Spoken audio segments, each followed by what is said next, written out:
घर में रोज झगड़ा होने लगा। पति नाराज रहने लगे।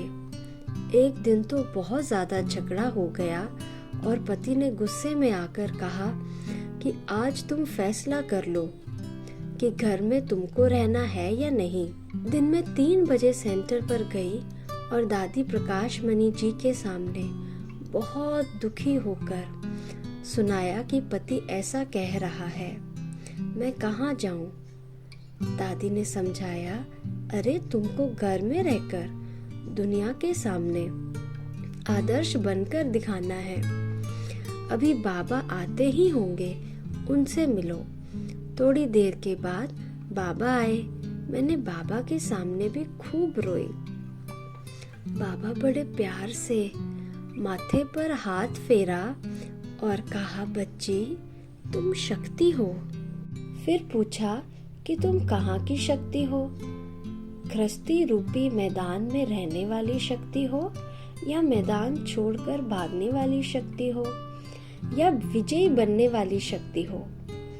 बाबा तो तुमको शेर पर देख रहा है, दुनिया के सामने तुम्हें सैंपल बनाना चाहता है।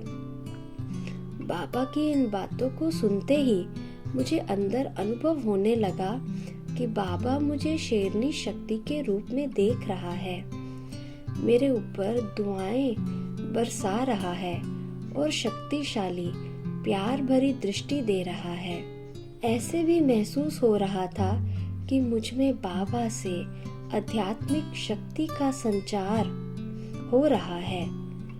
फिर बाबा ने कहा, बच्ची नुमा शाम हो गई है, अब घर जाओ।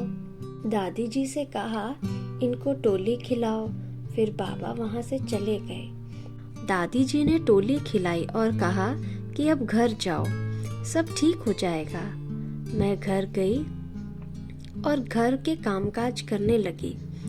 रात 9 बजे पति आए। वह सामान्य हो चुके थे। वह भी अपना साधारण काम करने लगे जैसे कि कुछ हुआ ही नहीं। उसके बाद उन्होंने मुझे कभी नहीं कहा।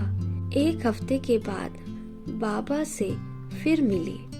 बाबा से कहा, बाबा पति भी ज्ञान में चले तो मेरे विघ्न टल जाएंगे। बाबा ने उत्तर दिया, बच्ची चिंता नहीं करो, वह सहयोगी जरूर बन जाएगा।